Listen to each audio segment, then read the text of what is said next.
Namaste. This is our first class on heading General Knowledge on Business and Economy. Here we are going to discuss about economy in brief. Okay, to define economy at first, it is a country, a state of country or region in terms of production and consumption of goods and services and the supply of money. Okay, coming to this figure, we can define economy as as a state or region or a country as a whole in terms of production and consumption of goods and services, as well as the supply of money in market. Supply of money, production, consumption and supply of money, production, consumption and supply of money. To conclude, economy is defined as the state of country or region or country itself, or economy of province 1, economy of province 2, economy of province 3, or economy of region 1, economics of region 2, economics of region 3, and so on, or economy of Kathmandu metropolitan city, economy of Pokhara metropolitan city, and so on. Economy लाई हामीले broadly define गर्दाखेरि state of country or region or country itself in terms of production and consumption of goods and services, as well as the supply of economy, supply of money. यसरी हामी economy लाई बुझ्न सक्छौं. In literal English word मा गयो भने economy also means the careful management of available resources. Economy word लाई define गर्न पर्यो भने it is the careful management of available resources, अथवा हामीसँग भएको limited resources को optimum utilization is about economy. Simply नेपालीमा मितव्ययी भनेर बुझिन्छ. You can see economy in fuel indicator as well, where we can see economy indicator over there, where we drive our vehicle at optimum fuel capacity. Hence अहिले हामीले चाहिँ इकोनोमीलाई अर्थतन्त्र overall country को और reason को अर्थतन्त्र को टर्म में डिफाइन गर्दैछौं. Okay, we come to different types of economic system prevailing in the world, or different types of economy over the world. World मा practice भएको economic system अथवा economy कस्तो खालको economy छ त भनेर हामी त्यसलाई define गरौं. Okay, mainly there are three different types of economic system prevailing in the world. One is capitalist, another socialist, and the mixed. Capitalist, socialist, and mixed. Coming to capitalist economy, it is the economy which is based on the idea of free market, also known as free market or open economy. Open economy, free market economy, also known as open or free market economy. Capitalist economy works on the idea of free market, or simply it works on the idea of market mechanism which works freely. And the market mechanism is the interaction of market or interaction of demand and supply without interference. Free market means market without interference, and that is the interference of government. भनेको government को interference बिना नै चल्ने market हो capitalist economy. त्यहाँनेर capitalist economy को basic definition भनेको government को इन्टरफेरेन्स नै नहुने अथवा एकदमै मिनिमल इन्टरफेरेन्स हुने, लेस इन्टरफेरेन्स हुने इकोनोमीको टर्ममा यसलाई बुझ्न सकिन्छ. दैट मीन्स मार्केट को गभर्नमेन्ट को इन्टरफेरेन्स हुन्न, गभर्नमेन्ट को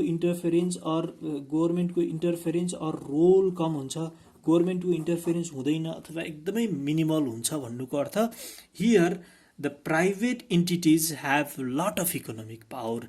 Private entities have lot of economic power in this type of economic system. Private entity को चाहिँ रोल बढी हुन्छ, गभर्नमेन्ट को लेस इन्टरफेरेन्स हुन्छ अथवा इन्टरफेरेन्स नै हुन्न. गभर्नमेन्ट को जति इन्टरफेरेन्स हुन्छ that is in terms of making laws to control the evils of capitalist economy. Capitalist economy को certain evil हरु हुन्छ. प्राइभेट एन्टिटीज हरुको इकोनोमिक पावर एक्सरसाइज गर्ने सन्दर्भमा private entities may create shortcomings, such as private entities may create monopoly and that is the evil for market. Monopoly create हुनु भनेको त मार्केटको लागि नराम्रो कुरा हो. मन परी मूल्य निर्धारण हुनु, कुनै वस्तुको मूल्य 20 राख्न पर्ने ठाउँमा 30 राखिदिनु मन परी.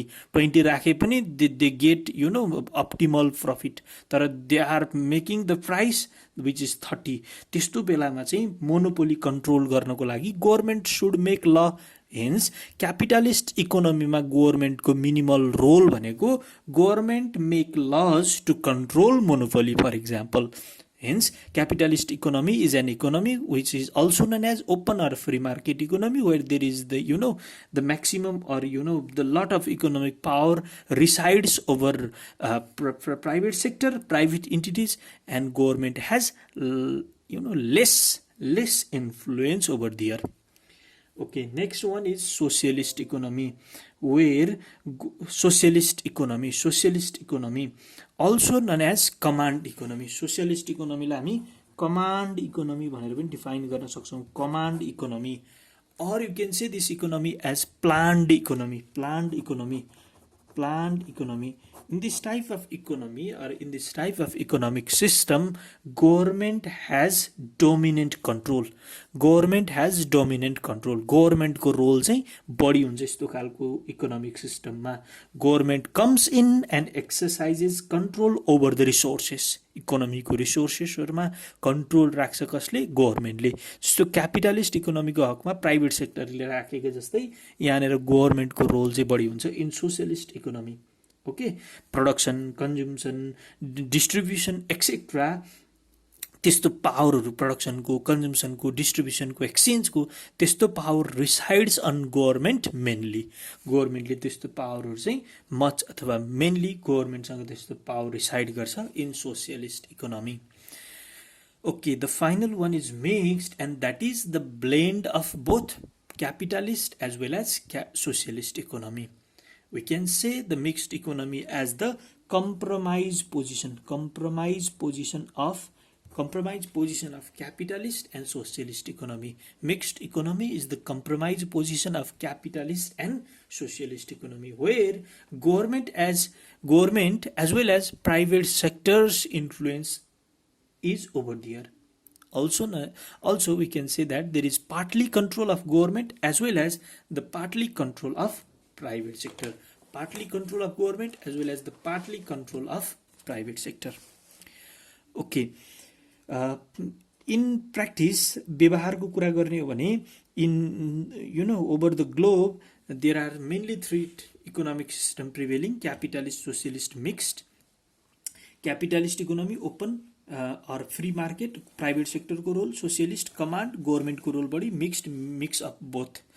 अनि क्यापिटलिस्ट व्यवहारको इक्जाम्पलको टर्ममा economy of USA, economy of China, Cuba and so on, economy of Nepal, India and so on. तर व्यवहारकै टर्ममा कुरा गर्यो भने क्यापिटलिस्ट 100% क्यापिटलिजम, 100% सोसियलिजम आजको दिनमा एक्जिस्ट छैन भनेर पनि डिफाइन गरिन्छ. युएसए अथवा क्यापिटलिस्ट इकोनोमीकै कुरा गर्यो भने देयर इज 90% क्यापिटलिजम अथवा 10% सोसियलिजम यहाँ पनि छ भनेर भनिन्छ, अथवा यो पनि काइन्ड अफ मिक्स्ड जस्तो भनिन्छ. चाइनालाई पनि काइन्ड अफ मिक्स्ड जस्तो हो, बिकज यहाँ 90% सोसियलिजम होला, थोरै क्यापिटलिजमको अवयवहरू पनि छ, अथवा पार्टली क्यापिटलिजम पनि प्रिभेल गर्छ भनेर भनिन्छ. ओभरअलमा theoretical टर्ममा चाहिँ there are three different types of economy and we defined it already. Okay, coming to three different sectors of economy. There are three different sectors अथवा three sectors of economy, and these sectors of economy are based on the idea of shifting of economic activity. Economic activity को shift को concept मा there are three sectors of economy. Simply shifting of economic activities means जस्तो सुरुमा economic activity चाहिँ exist हुनको लागि simply जस्तो primary sector बाट economic certain चीज प्रोड्युस हुन्छ, त्यो म्यानुफ्याक्चरिङ सेक्टरमा जान्छ अनि त्यसले सर्भिस सेक्टरमा त्यो पुग्छ भन्ने सेन्समा चाहिँ इकोनोमीको सेक्टरलाई डिफाइन गरिन्छ. Okay, coming individually will be clear on this. Okay, primary sector is about the extraction of raw materials. extraction of raw materials, extraction of raw materials, also known as agricultural sector, also known as agricultural sector, also known as agricultural sector. Primary sector भनेको mainly जस्तो agriculture, fishing, farming, mining इत्यादिबाट produce हुने चिजको ब्लेन्डलाई अथवा primary सेक्टरले चाहिँ agriculture, fishing, farming, mining जस्तो कुरालाई cover गर्छ. Okay, next one is secondary sector, and this sector is also defined as manufacturing sector. Manufacturing sector, manufacturing sector where factories exist. अथवा यो secondary sector मा जस्तो car factory, brewery अथवा flour mill etc exist गर्छ. अथवा secondary sector भनेको manufacturing sector बाट इकोनोमीमा manufacturing सेक्टरलाई चाहिँ सेकेन्डरी सेक्टरको रूपमा डिफाइन गरिन्छ. म्यानुफ्याक्चर हुने सेक्टर. प्राइमेरी सेक्टरलाई हामीले एग्रिकल्चरल सेक्टर भनेको जस्तै secondary sector is about manufacturing. And the final one is tertiary, also known as service sector. Agriculture, manufacturing, service.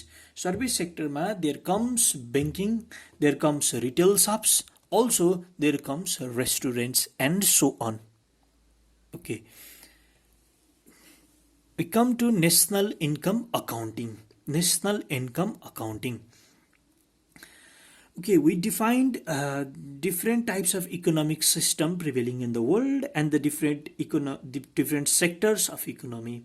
Okay, now we come to national income and its accounting. Simply, national income means the income of any nation.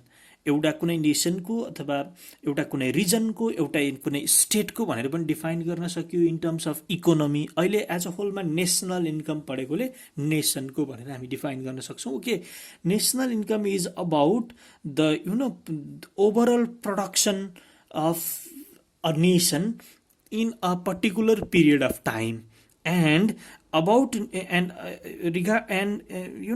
about national income accounting. National income लाई measure गर्ने base are national income accounting is national income accounting. And there are different metrics to calculate national income and they are like GDP, GNP, GNIO and so on. Okay, coming to national income again, it is an accounting system that measures a country's economic activity. Country को economic activity within a particular period of time लाई measure गर्ने measure भनेको national income accounting हो. as a whole मा we can say technically national income accounting as a bookkeeping system that measures a country's economic activity. And when country economic activities are measured by certain measures, we get an insight or idea of how an economy is performing. कुन देशको economy कस्तो छ, हाम्रो देशको इकोनोमीले कस्तो perform गरिरहेछ, हिजोको वर्षमा भन्दा आजको वर्षमा हाम्रो देशको इकोनोमीको स्थिति कस्तो छ, युएसको भन्दा, जापानको भन्दा, भारतको भन्दा, पाकिस्तानको भन्दा हाम्रो इकोनोमी कस्तो छ, अथवा प्रोभिन्स 1 को भन्दा प्रोभिन्स 2 को इकोनोमी कस्तो छ भन्ने कुरा चाहिँ पर्टिकुलर प्रोभिन्सको अथवा पर्टिकुलर नेसनको इन्कम अकाउन्टिङबाट we can find out. So, national income accounting gives us an insight or idea about how our economy is performing. And there are some of the metrics calculated by national income accounting, and they are like GDP, GNP, GNI, PCI and so on. Okay, coming to GDP, which is also widely used, and GDP, it is the money value of final goods and services produced within the domestic territory of a country within a particular period of time. We can say it as 1 year. GDP भनेको जस्तो simply एउटा कन्ट्रीको चाहिँ सरहदभित्र, कन्ट्रीको domestic बाउन्ड्रीभित्र कुनै particular period of टाइममा produce भएको goods and सर्भिसेसको monetary value हो, money value हो GDP भनेको. एउटा कुनै पर्टिकुलर समयभरि, पर्टिकुलर वर्षभरि कुनै एउटा इकोनोमी, कुनै एउटा कन्ट्रीको चाहिँ बाउन्ड्रीभित्र कुनै एउटा कन्ट्रीको बाउन्ड्रीभित्र प्रड्युस भएको गुड्सहरू अथवा सर्भिसहरूको मनिटरी भ्यालु अथवा मनिटरी मेजर हो जीडीपी भनेको. Like GDP there are GNP GNI and so on as a matrix of national income accounting, and the mostly used or widely used measure is GDP. Also, to define GDP, it is the money value of final goods and services produced within the domestic territory of a country within a particular period of time. Once again, अघि हामीले भन्दै थियौं एउटा देशको कुनै सीमानाभित्र एक वर्षमा produce भएको गुड्स सर्भिसेसहरू वस्तु तथा सेवाको मौद्रिक मूल्य, यी वस्तु तथा सेवा पनि नयाँ हुन पर्यो, पोहोर परारको वस्तु सेवा भएर भएन. त्यसरी प्रड्युस भएको वस्तु तथा सेवाको मौद्रिक मूल्य अथवा मुद्रामा मापन गर्ने मूल्यको समष्टिलाई हामी जीडीपी भनेर डिफाइन गर्छौं. अनि नेशनल इन्कमलाई बुझ्नको लागि यो जीडीपी चाहिँ मस्टली युज्ड हुन्छ. ओके, कमिङ टु जीडीपी, हाम्रो देशको जीडीपी भनेको 33,657 मिलियन US डलर छ as per world Bank. World ब्याङ्कको पछिल्लो डेटा अनुसार, तथ्याङ्क अनुसार नेपालको जीडीपी भनेको 33,656 मिलियन छ. यसलाई नेपालीमा भन्न पर्यो भने हाम्रो जीडीपी ग्रस डोमेस्टिक प्रोडक्ट, कुल ग्राहस्थ उत्पादन 33 खर्ब छ. यस्तै जीडीपी साउथ एसियन कन्ट्रीहरूको कुरा गर्यो भने जस्तो अफगानिस्तानको 20 खर्ब छ, नेपालको भन्दा अलिकति कम. बङ्गलादेशको 324 खर्ब छ, झन्डै नेपालको भन्दा 9 गुणा 10 गुणा बढी. भुटानको 2 खर्ब छ, इन्डियाको 2622 खर्ब छ, जस्तो इन्डिया हामीका भन्दा चाहिँ धेरै 19, 20, 21 गुणा ठुलो छ हैन, तर 2622 भनेको मोर देन 21 अथवा मोर देन 60 गुणा चाहिँ जीडीपी को आकार छ. त्यस्तै गरेर पाकिस्तानको 263 खर्ब छ. यसरी हामी जीडीपी लाई कुन देशको ओभरअल कुनै पर्टिकुलर पिरियड अफ टाइममा उनीहरूको प्रोडक्सन अफ गुड्स एन्ड सर्भिसेसको भ्यालु कति छ भनेर चाहिँ रिलेट गर्नको लागि, कम्पेयर गर्नको लागि, एउटा आइडिया इन्साइट पाउनको लागि चाहिँ युज गर्छौं. नेपालको जीडीपी चाहिँ 33,657 मिलियन US डलर छ as per world Bank latest data. नेपालीमा 33 खर्ब जति चाहिँ पछिल्लो तथ्याङ्क अनुसार छ.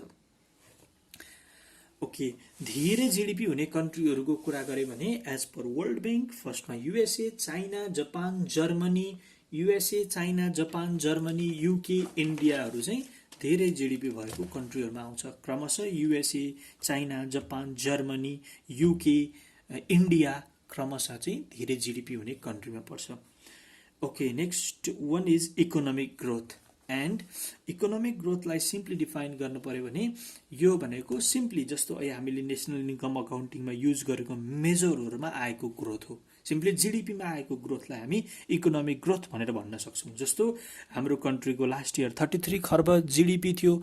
अब 33 खर्बबाट हाम्रो जीडीपी भनेको 36.33 खर्ब भयो भने, अब पहिला 33 खर्ब थियो, अब 36 भयो भनेपछि जस्तो झन्डै 3.3, 36बाट 36.3 भनेपछि 3.3 बढ्यो. 3.3 भनेको यो 33 को झन्डै 10% हो भनेपछि पहिलाको वर्षभन्दा अर्को वर्ष बढेको जीडीपी भनेपछि यसैलाई हामीले बढेको जीडीपीलाई चाहिँ ग्रोथको टर्ममा डिफाइन गर्छौं. सिम्पली ग्रोथलाई रेटमा हेर्ने भएको कारणले गर्दाखेरि चाहिँ जस्तो 10% इकोनोमिक ग्रोथ भनेर त्यसरी हामी डिफाइन गर्न सक्छौं. नेपालकै सन्दर्भमा कुरा गरे भने the Nepalese economic growth as per the latest economic survey of Nepal, the Nepalese economic growth has become negative by 2.12% for the first time in the last 2 decades in the fiscal year 2019-20. 2019-20 मा 2019-20 के economic year 2019-20 मा पछिल्लो 2 दशकमै नेपालको economic growth negative हुन आयो. And that is due to the impact of कोभिड-19 pandemic.